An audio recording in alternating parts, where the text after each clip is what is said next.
My name is Elara Jennings. I'm 28, and I work as a marketing analyst in Denver, Colorado. Before I dive into my story, let me pause for a second. If you've ever felt overlooked by your own family, if you've ever given everything just to be dismissed, please like this video, subscribe to the channel, and share it. Your support means I can keep telling stories like mine. Now, back to that night. The cursor on my laptop blinked like a heartbeat as the confirmation email loaded. Aspen Chalet, paid in full, $8,000. I stared at the number until my chest tightened. That was everything I had scraped together in savings plus a personal loan I shouldn't have touched. Months of saying no to dinners out, no to new clothes, no to weekend getaways, and yet here I was, pouring it all into a house in the mountains that wasn't even for me alone. I whispered to myself, maybe this will finally matter. Maybe they'll see me. The chalet wasn't just a holiday rental. It was meant to be the stage for my grandparents' 50th anniversary, a celebration my father insisted should be worthy of the Mitchell family legacy. The irony? The legacy had never really included me, but I thought, if I gave them this, they couldn't ignore me anymore. The details were meticulous. A 3.5-hour drive from Denver to Aspen via I-70, departure scheduled before the snow hit heavy on December 23rd. I even budgeted for tire chains, gas, groceries, and emergency supplies. My spreadsheets looked cleaner than my own life. I hit send on the email to my father, attaching the confirmation. Within seconds, his reply popped up. Good, that's the least you could do. No thank you. No acknowledgement of the sacrifice, just a cold dismissal, like signing off a work memo. I clenched my jaw and forced a laugh, though no one was there to hear it. Classic Richard, I muttered, leaning back in my chair. The city lights of downtown Denver glittered outside my apartment window, cold and sharp like glass shards. I closed the laptop, but not before saving an extra copy of the receipt into a folder I named Aspen Family Trip. A silly precaution, maybe, but something in my gut told me I'd need proof one day. As I pulled the blinds shut, I let myself imagine the chalet, firelight flickering, snow falling outside, the table set for 8, and my seat finally not empty. I pressed my forehead to the cool glass and whispered, "This has to work." That was the night I bet everything on belonging. 2 nights after I wired away every cent I had, I drove down to my parents' house in Littleton. The suburbs looked like a snow globe, lights strung across roofs, driveways shoveled clean, neighbors waving at each other as if December itself was a stage set for joy.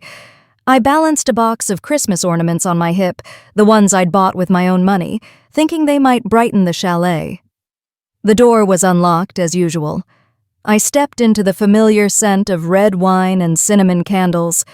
In the living room, Dad sat in his recliner, swirling his glass like he was auditioning for a commercial.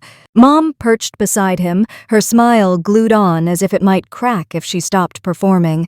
And there, sprawled across the couch, was my sister Vanessa, holding up a sequined dress against her body. "Do you think this or the emerald one will look better in Aspen?" She asked no one in particular, her phone angled for selfies. I started to say, "I brought decorations for—" but Dad cut me off without looking up. His voice was flat, as if he were telling me to take out the trash. "You're not invited to Christmas this year, Elara."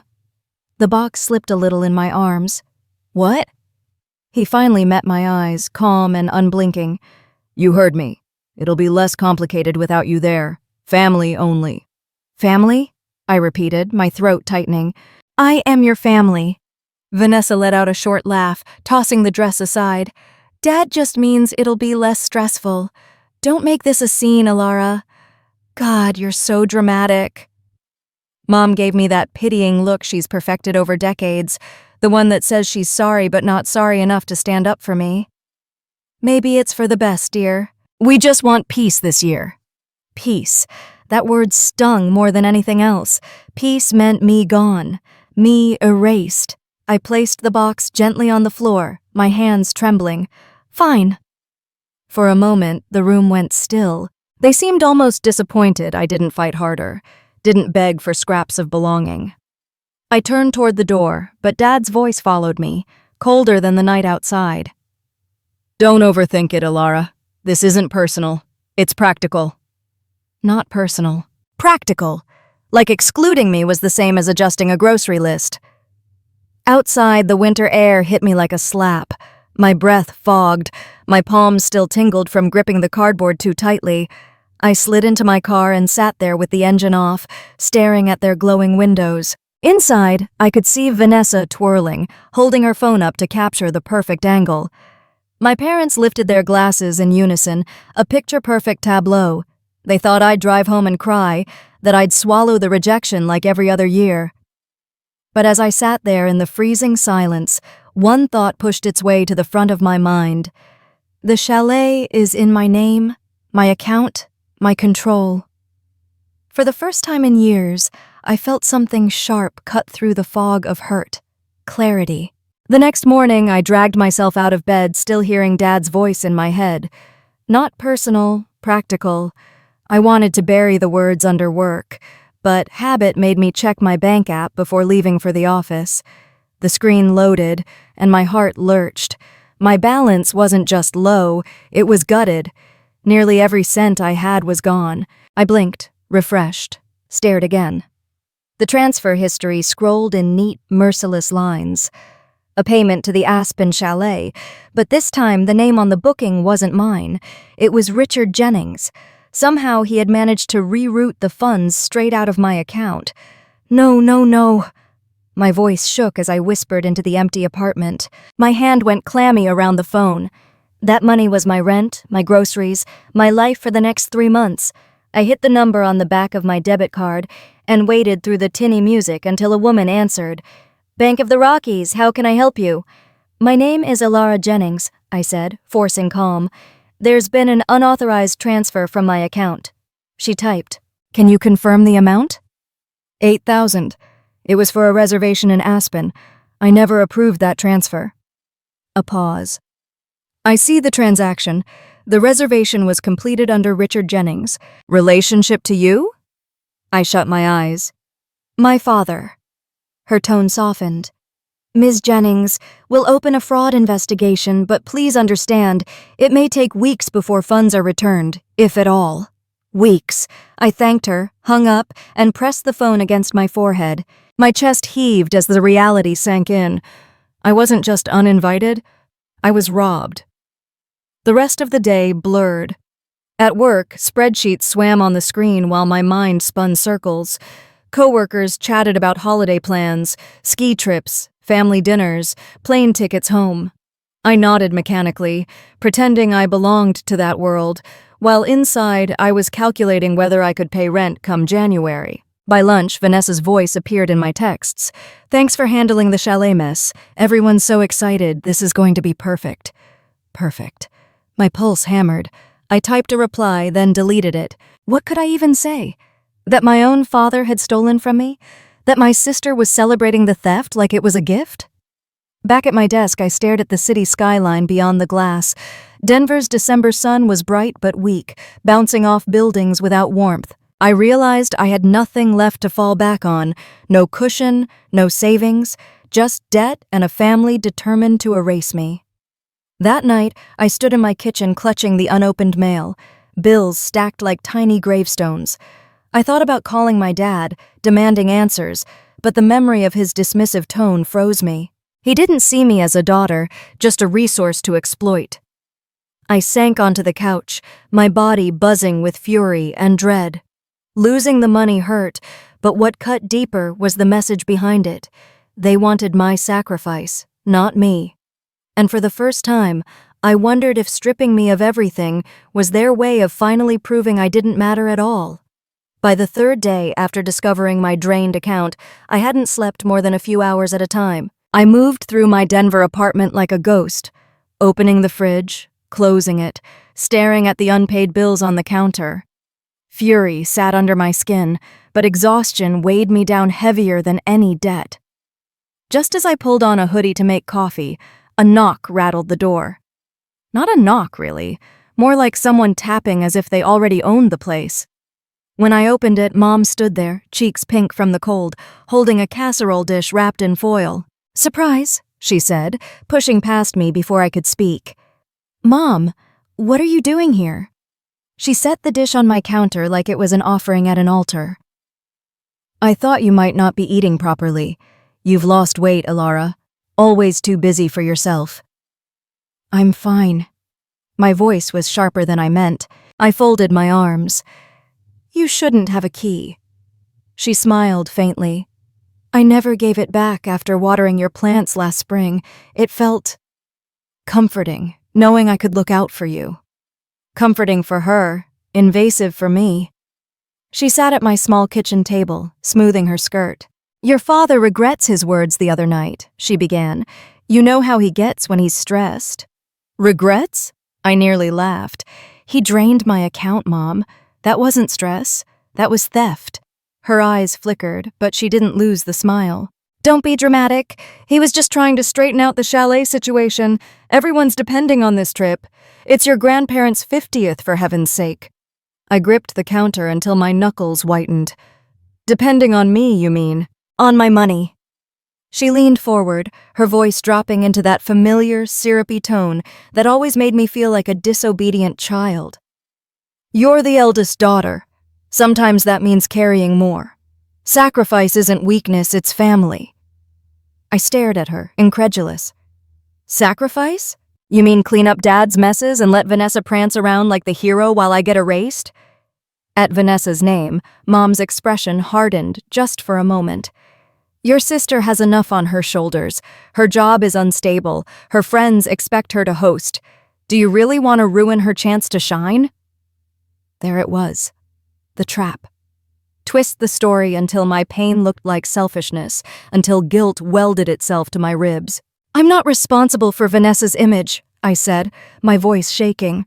Mom sighed, pressing her hands together like she was praying. If you truly love this family, you'll resolve the chalet issue quietly.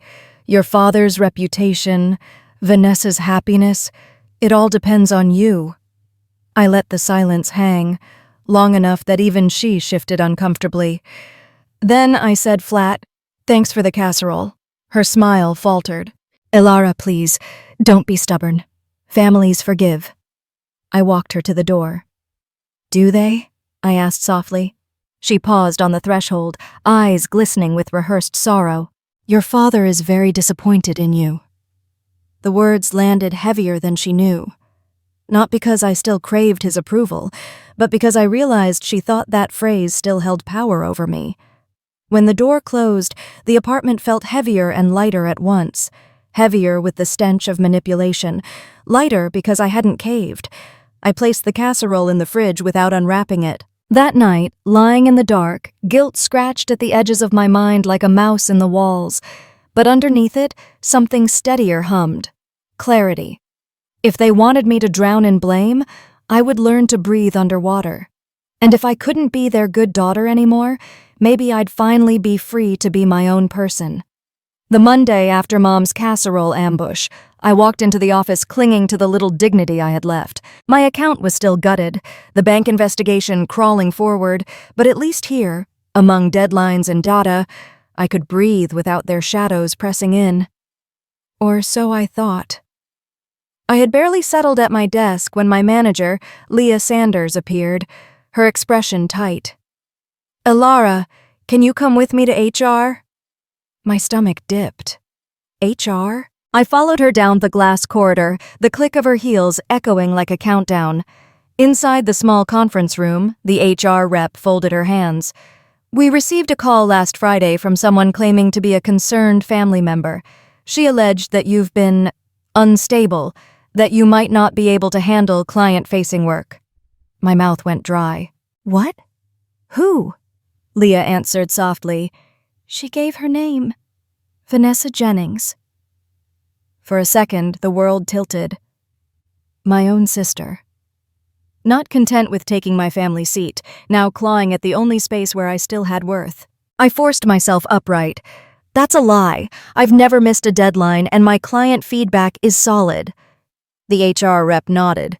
We know your performance is good, but given the nature of the call, we have to be cautious. We're temporarily reassigning the Denver Tech project to another analyst until this clears. Denver Tech, the biggest account of the quarter. I'd spent weeks prepping strategy, rehearsing pitches until my voice cracked. Gone, just like that.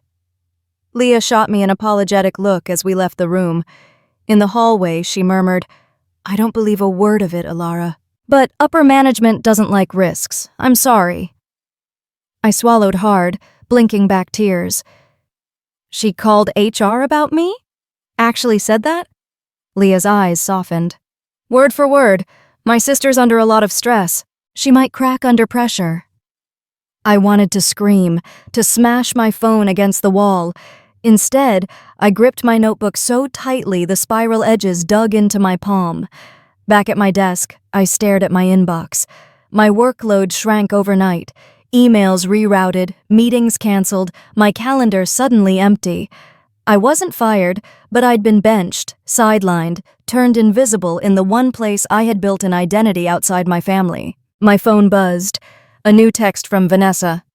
"Hope you're not mad. I had to protect the family's image. Don't embarrass us. Protect the family's image." My laugh startled the coworker across from me. Protect it from what? From me daring to exist outside the role of scapegoat? I shoved the phone into my drawer. My pulse pounded in my ears, rage and despair colliding. If they could reach into my career, they could take everything. They weren't just cutting me out anymore. They were dismantling me piece by piece. At 5, when the office emptied, I stayed behind, staring at the Denver skyline fading into dusk. For the first time, I admitted a terrifying thought. What if they succeed? What if they erase me so thoroughly that no one remembers who I was? But then another thought pushed back, quiet but firm. What if I fight back harder? What if I stop playing by their rules altogether? I gathered my things slowly, the city lights flickering outside like silent witnesses. Vanessa thought she'd humiliated me at work. She had no idea all she'd done was light a fuse. The week after Vanessa sabotaged my job, I realized rage wasn't enough. I needed proof. Anger could be dismissed as bitterness, but evidence could burn their carefully polished facade to the ground. That Friday evening, I drove across Denver to the converted warehouse loft where my old college friend Julian Carter ran his scrappy little marketing agency. The moment I stepped inside, the smell of burnt coffee and whiteboard markers hit me, and for the first time in days, I felt like I could breathe. Julian looked up from his laptop, his messy blonde hair sticking up like he'd been at war with spreadsheets. "Elara," he said, standing to hug me. "You look like you've been hit by a truck." "More like run over by my own family," I muttered, dropping onto the couch in his office. He raised his brows. "That bad?" I pulled out my phone, scrolling to the bank screenshots. "Worse, they stole $8,000 from my account. Then Vanessa called HR at my job and got me pulled off the biggest project of the quarter." Julian whistled low.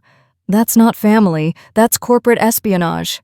"I need to fight back," I said, my voice steadier than I felt.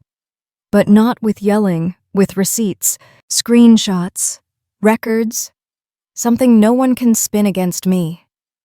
Julian's grin spread slow and wicked. "So we build a case file, war room style." We pushed 2 desks together. I opened my laptop, created a folder titled Family Evidence, and dragged in the first files. Bank statements, the chalet receipt, the cancellation notice. Julian grabbed sticky notes and started mapping out categories on the wall. Money, social media, messages, witnesses. "Look at this," I said, forwarding him the texts from Vanessa. "Hope you're not mad. I had to protect the family's image." He read them aloud, disgust thick in his voice. "She actually wrote that? Perfect. Straight to the manipulation folder." By midnight, the wall was covered in neon squares. Vanessa's Instagram posts bragging about her chalet, voicemails from Dad, his voice sharp as knives. "Fix this now, Elara." Even Mom's syrupy texts, "If you love this family, you'll do the right thing." Julian leaned back, tapping his marker against the desk. "They're sloppy. That's your advantage. They act like they can rewrite reality, but digital footprints don't lie." I nodded, exhaustion mixing with adrenaline. For once, I wasn't the invisible daughter they dismissed. I was a strategist, collecting every loose thread they left dangling. The next day, I met my Aunt Margaret for coffee in Lodo. She'd always been kinder than the rest, though distant. Sliding into the booth across from me, she placed an envelope on the table. "I thought you should see this before it disappears." Inside were printed emails, an exchange between Dad and some of our relatives. In black and white, he'd written that Vanessa was covering all expenses this year, while poor Elara couldn't contribute. My hands trembled. So he's not just erasing me from the trip, he's rewriting history. Margaret's eyes softened. Your father's pride is his weak spot. And Vanessa, she'll believe any lie that makes her look adored. When I left the cafe, clutching those papers, something shifted. This wasn't just about survival anymore. It was about truth, about showing everyone what they really were. That night, I pinned the emails on Julian's evidence wall. He snapped a picture with his phone. "This isn't just proof, Elara. This is leverage." For the first time in weeks, I smiled, not because I felt safe, but because I finally felt armed. The evidence wall in Julian's loft grew taller by the day, a patchwork of betrayal, receipts, emails, screenshots, all taped in neat rows. Still, there was a hole in the middle, one I couldn't name but felt in my bones. I kept asking myself the same question. Why me? Why was I always the outsider, the expendable one? That question found its answer in the most unexpected place. One snowy Saturday afternoon, I visited Aunt Margaret again. She had asked me to stop by her home in Lakewood, promising something important. The moment she opened the door, I saw a folder tucked under her arm. Her lips were pressed thin, as if holding back words she had swallowed for decades. Inside, we sat at her dining table, a pot of tea steaming between us. She slid the folder across the table. "Elara, before you open this, know that I debated for years whether to tell you. But after what your parents have done—" She shook her head. "You deserve the truth." I pulled out the contents. At first, it looked like hospital paperwork, birth records, blood tests. Then my eyes froze on a name I didn't recognize, Daniel Morgan, listed under father. My breath caught. This isn't Dad?" Margaret reached for my hand, her eyes soft. "Richard isn't your biological father. Your mother had a relationship before she married him. You were born from that. He knew when he married her, but he swore no one would ever speak of it." The room seemed to tilt. The puzzle pieces of my life, Dad's indifference, his constant reminders that I didn't belong, Vanessa's elevation above me, all of it slammed together with brutal clarity. I wasn't just the black sheep. I was never his sheep at all.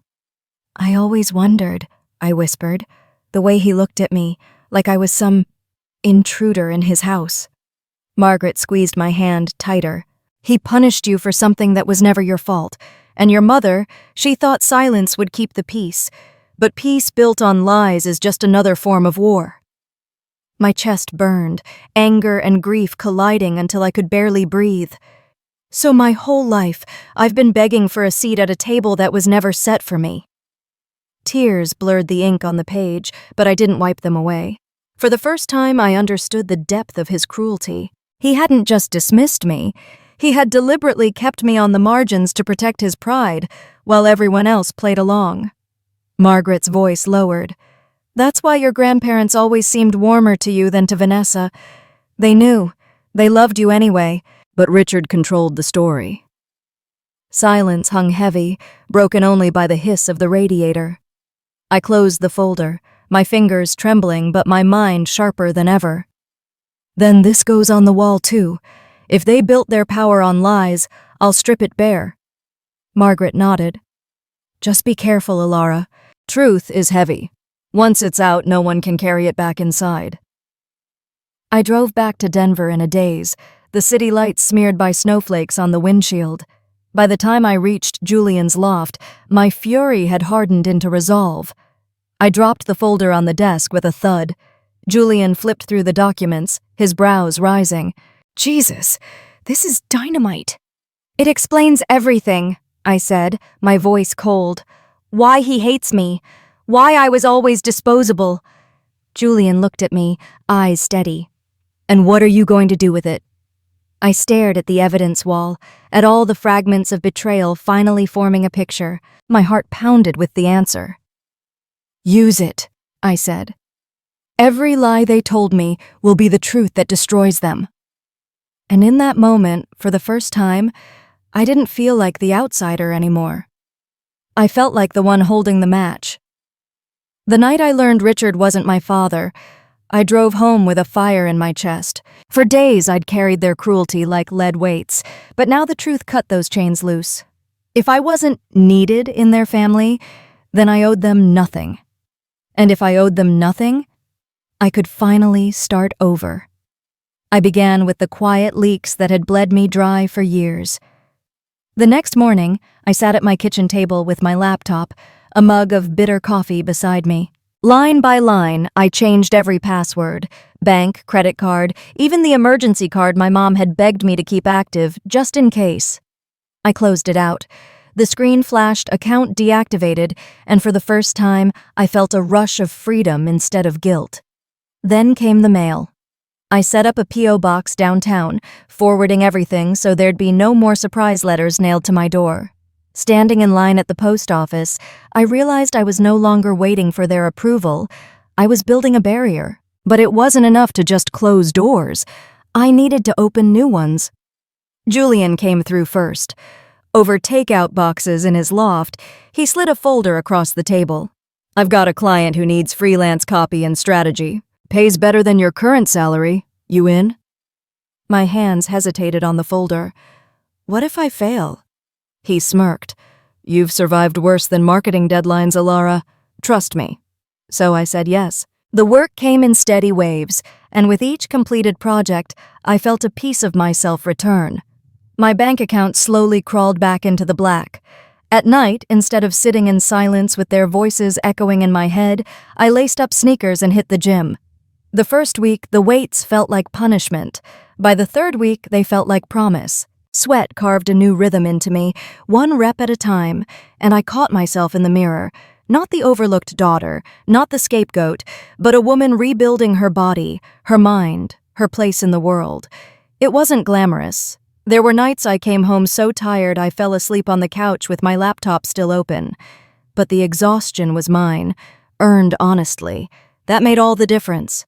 One Friday, as I closed out a project and shut my laptop, I stood by my apartment window. The Denver skyline shimmered in the winter dusk, glass towers glowing gold. For the first time, I didn't look at those lights and feel small. I looked at them and thought, I belong here. I built this moment with my own hands. The evidence wall at Julian's kept growing, but so did I. And that balance, that duality, kept me sane. Because I knew this wasn't just about survival anymore. It was about strength. The stronger I grew, the less they could touch me. And the day would come when strength alone wouldn't be enough. The truth would need to roar. But for now, I let myself smile. For the first time in years, the smile felt real. Strength made me steady, but it didn't answer the question that pulsed louder each day. Where do I end this? Evidence stacked higher on Julian's loft wall. My muscles grew stronger, my savings inched back, but none of it mattered until I picked the moment to strike. Julian was the one who brought the opportunity to my door. One evening, as we hunched over takeout in his office, he leaned back with that sly glint in his eye. "You know Richard's being honored next month, right? Businessman of the Year at the Grand Hyatt. Black tie, open bar, big crowd, sponsors, colleagues, half the damn city's elites." I froze, chopsticks suspended midair. Honored? For what? Manipulating people until they bleed? He shrugged. "That's the game he plays. But if you want to take him down publicly, this is your arena." I pictured the ballroom instantly. Crystal chandeliers, rows of tables filled with the people Richard lived to impress. His colleagues, his clients, the ones he polished his lies for. The thought of exposing him there set something electric buzzing under my skin. "But wouldn't that make me look vindictive?" I asked. Julian set down his fork. "Vindictive is calling HR to sabotage your career. Vindictive is draining your account and rewriting your birth story. You're not vindictive, you're telling the truth. The difference is timing." I leaned back, staring at the evidence wall. The screenshots, the receipts, the DNA results, they were all weapons waiting for a stage. So you're saying the gala is where I let it all unravel? He smiled. Not just unravel, collapse. For days, I carried the thought with me, through workouts, client calls, quiet nights, staring at the Denver skyline. At first it felt impossible, then dangerous, then inevitable. This wasn't about revenge anymore. It was about reclaiming the narrative before they buried me for good. Late one night, I stood by my window, watching headlights streak down Colfax Avenue. My phone buzzed with another text from Mom. "Please just fix the chalet mess, Elara. It's embarrassing for us." I didn't reply. Instead, I opened a new folder on my laptop and titled it, The Reveal. Inside, I began crafting the plan. A slideshow of documents, QR codes linking to files, even a microsite Julian promised he could design so the story could live online long after the ballroom lights dimmed. Every piece of their manipulation, every stolen scent, every cruel word, they'd all shine under the chandeliers. When I finally closed the laptop, my reflection stared back in the dark glass. I didn't see the desperate daughter anymore. I saw someone sharper, someone ready. The battleground wasn't Aspen. It wasn't a living room argument or a casserole in my kitchen. It was the Grand Hyatt ballroom, under chandeliers and applause, with their pride on full display. And that's exactly where I would cut it down. The decision was made. The Grand Hyatt Gala would be my battleground. But in the days that followed, Vanessa launched a new offensive. This time not with banks or HR calls, but with a stage she knew best. Social media. Scrolling one morning before work, her face filled my phone. A polished reel of her sipping lattes in Aspen, shopping in Vail, posing beside the chalet fireplace I had paid for. The caption read, "Family over everything, so grateful to celebrate love and tradition with those who matter most." My stomach tightened. Every frame was curated to erase me. By lunch, her post had over 10,000 likes. Comments gushed.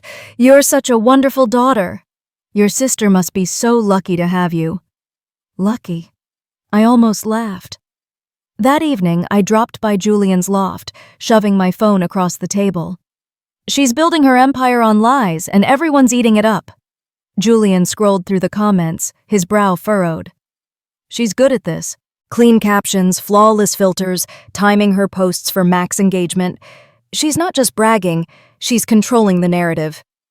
I sank into the chair opposite him. And I'm the villain in her story, the bitter sister who couldn't handle her success. Julian leaned forward. "Then don't play her game. Expose it. People love a shiny image until they see the cracks. And you, Elara, you've got the receipts." Still, the sting lingered. That night in my apartment, I stared at Vanessa's feed until my eyes blurred.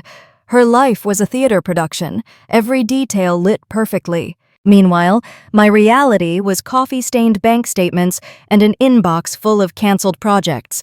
I whispered into the dark, "How do you compete with someone who lives inside a lie?" The answer came sharper than expected. "You don't. You cut the lie open." The next morning, Vanessa doubled down, posting a teary-eyed story, voice trembling just enough to sound real. "Family means sacrifice. Sometimes people don't understand, but I've always tried to do what's best, even if it hurts me." The comments poured in. "Stay strong, Vanessa. Ignore the haters. We see your heart." Haters? She meant me. She was already casting me as the selfish sister who couldn't carry family burdens.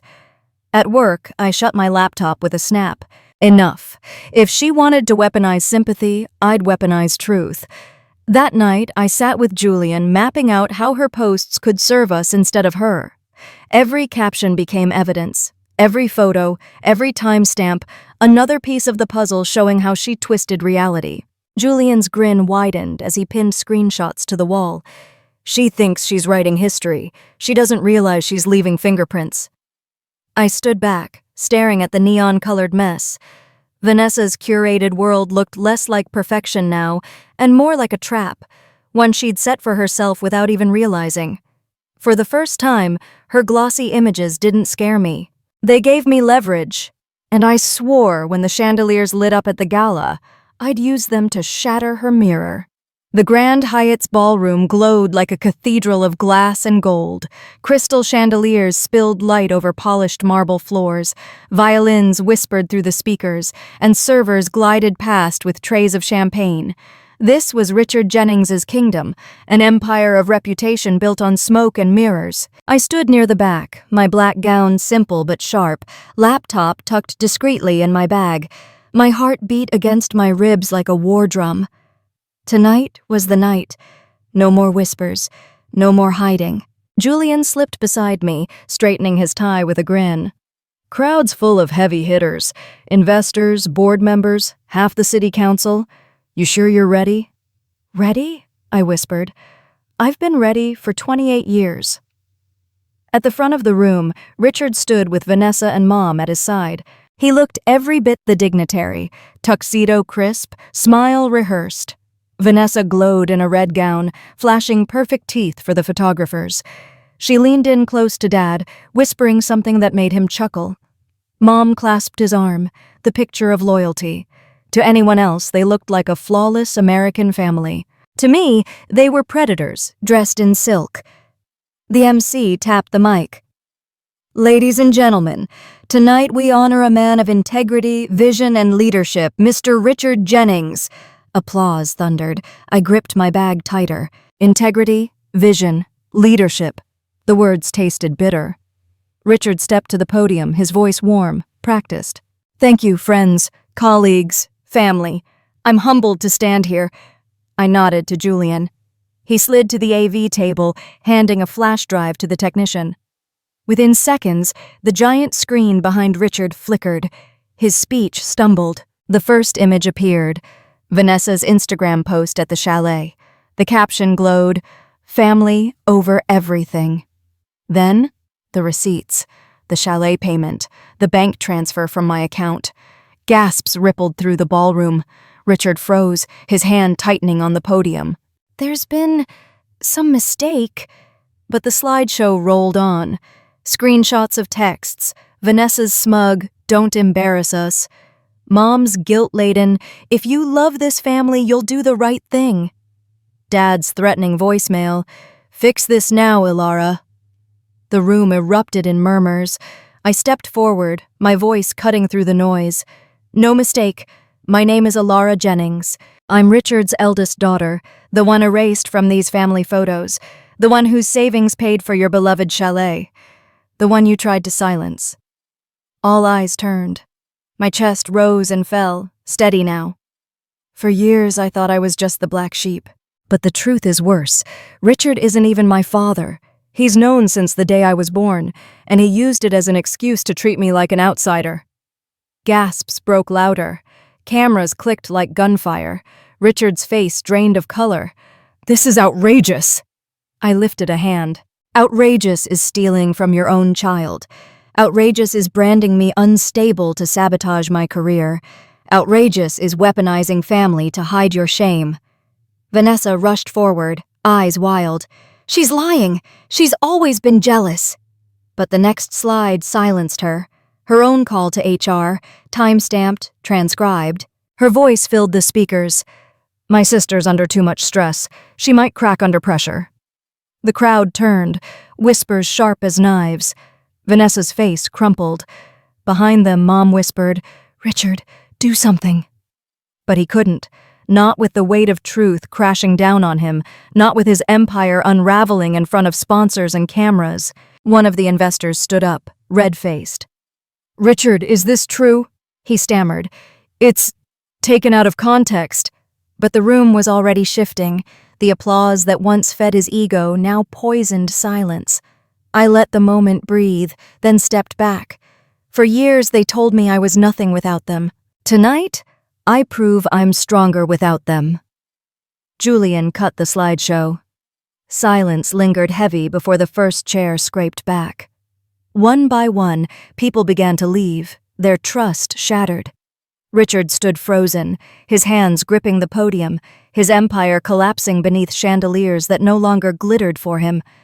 And for the first time in my life, I felt taller than him. The moment I stepped away from the podium, the ballroom fractured.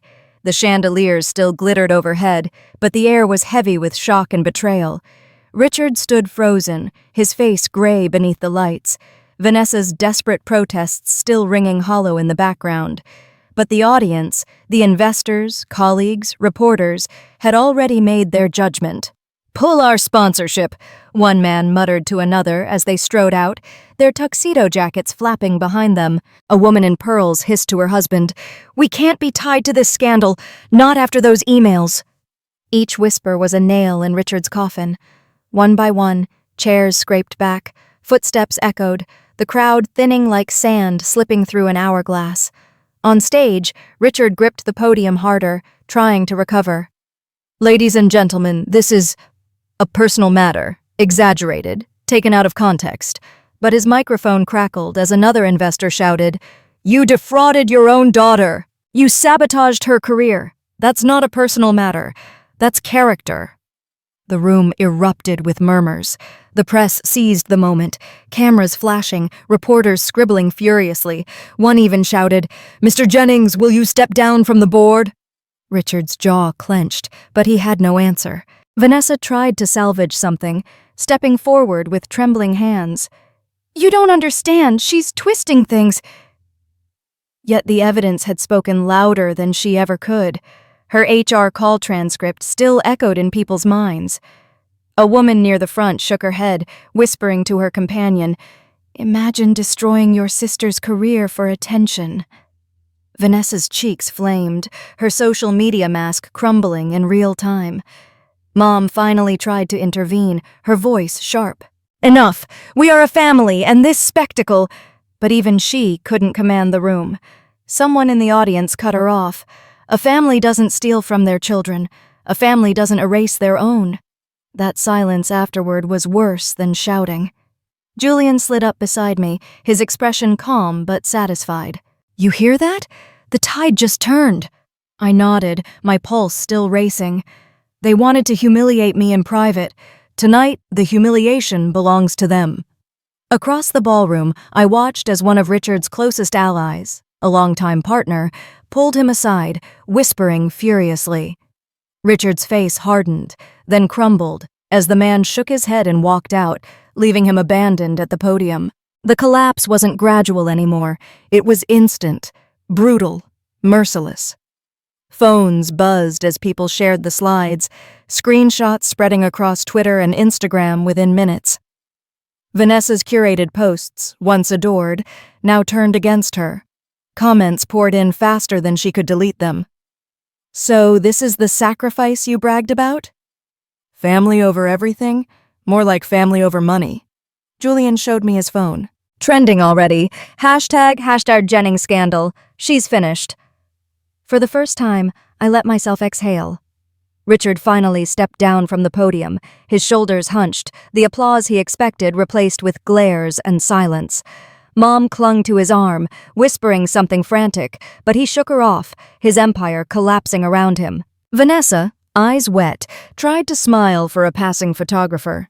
The flash captured her anyway, makeup smudged, desperation unfiltered. It was the kind of photo no filter could fix. I stood straighter, feeling the weight of decades lift. Not gone, scars never vanish, but lighter. As the last investors filed out, Julian touched my arm. "You just burned down their house of glass, Elara.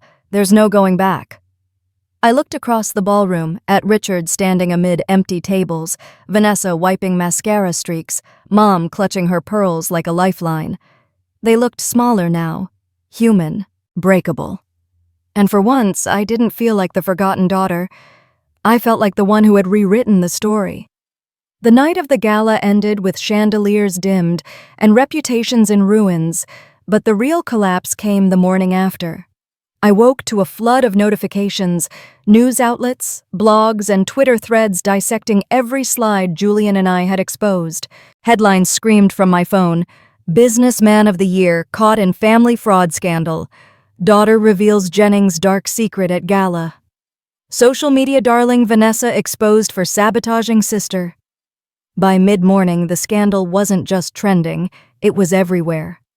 Julian called, his voice practically buzzing. Elara, CNN wants to pick this up. Local stations are already looping the clip of you at the podium. You've become the story. I pressed my forehead to the cool window, the Denver skyline bright under a pale sun. I didn't want to be famous, I murmured. I wanted to be free. Julian was quiet for a beat.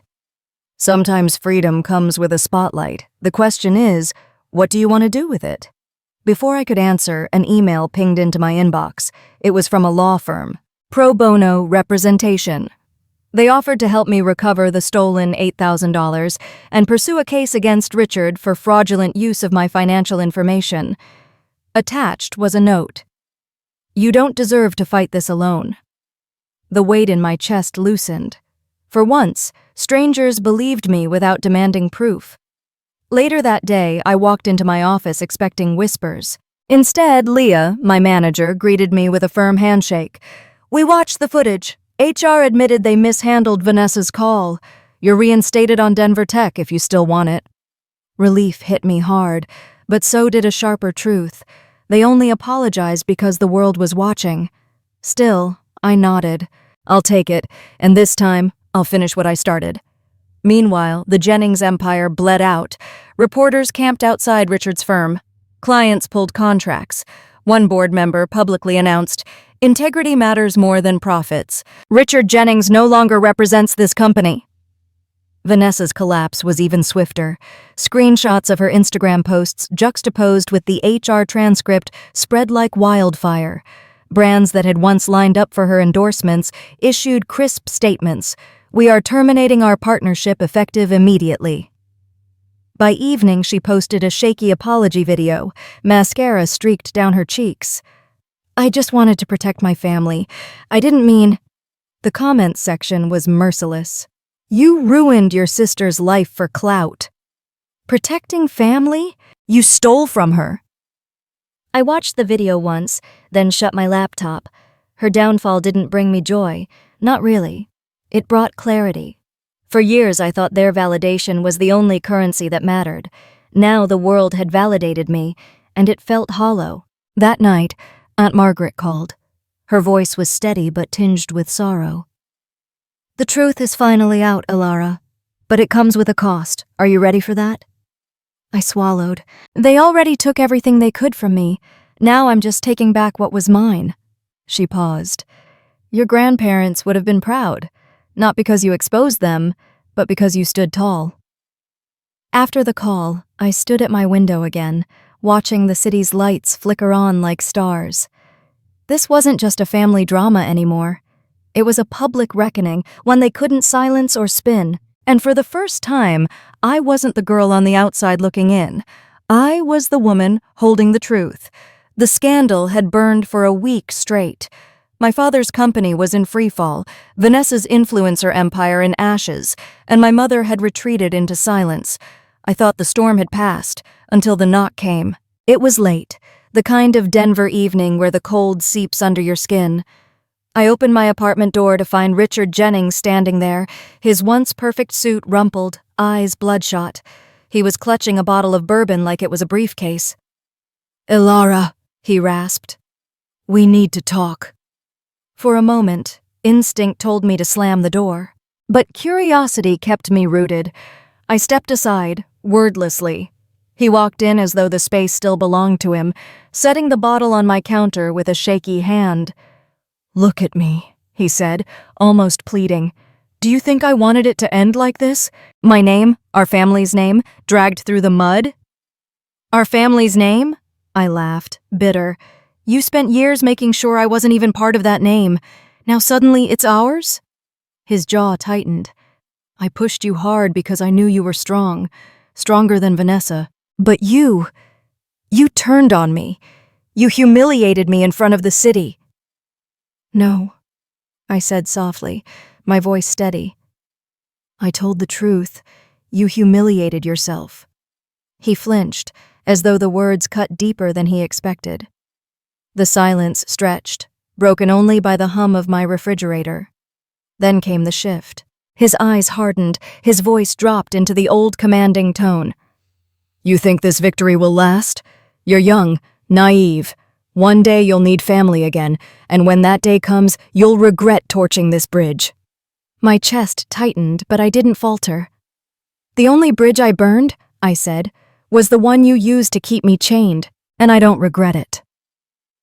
For the first time in my life, I watched my father crumble. His shoulders sagged, his breath shaky. He looked smaller, almost fragile. "You're all I've got left, Elara," he whispered. "Help me fix this, please." There it was, the plea I had once dreamed of hearing, the recognition I had chased my whole life. But now, standing in my own apartment with proof of his lies still sitting in a folder on my desk, I felt nothing but clarity. "I spent years begging for a place in your family," I said. "Now I realize I don't need one. Not from you, not anymore." I opened the door. The cold wind rushed in, sharp and clean. He stared at me, eyes wide, as if still waiting for me to cave. When I didn't, he shuffled past me, pausing at the threshold. "You'll regret this," he muttered. I met his gaze one last time. "No, I'll finally sleep tonight." And with that, I closed the door. This time, it was me shutting him out. The echo of my father's words, "You'll regret this," still lingered when I woke the next morning. But instead of fear, I felt a quiet certainty. The chains that had bound me to their approval were gone. I spent the day tying loose ends. I signed the final paperwork with the law firm, officially securing the restitution for the money they had stolen. My name stood alone on the documents. No father's oversight, no mother's signature, no sister's entitlement, just mine. That evening, Julian invited me to a rooftop gathering overlooking the Denver skyline. Laughter drifted in the cold air, glasses clinked, and for once I wasn't shrinking into the background. I stood there with colleagues and friends who saw me, not as the outsider, not as the problem child, but as someone who had fought to reclaim her dignity. "Cheers to Elara," Julian said, raising his glass. "To new beginnings, and to finally getting rid of dead weight." Everyone laughed, but I just smiled. It wasn't about revenge anymore. It was about release. I excused myself for a moment, stepping toward the edge of the rooftop. Below, the city glittered like scattered diamonds. I breathed in the sharp mountain air, letting it fill the empty spaces that used to ache for their approval. Behind me, the chatter continued, life moving forward, with or without the Jennings name attached to mine. And for the first time, I didn't look back. For years, I believed family was the anchor that gave me worth. I thought if I worked harder, gave more, or stayed silent, I'd finally be accepted. But what I learned is this: some anchors don't steady you, they drown you. My father used power as a leash. My mother wrapped guilt in soft words and called it love. My sister weaponized envy and called it ambition. And I let them decide who I was, until the day I decided I didn't need their table. The truth is, freedom isn't about proving them wrong. It's about proving to yourself that you can survive without the things you thought you couldn't live without.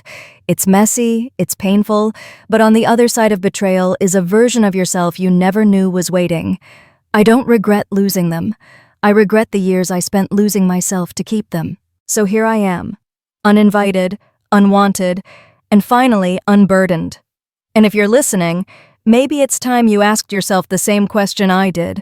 Who am I when I stop begging to belong? If this story spoke to you, please like, subscribe, share it with someone who needs it, and tell me your thoughts in the comments.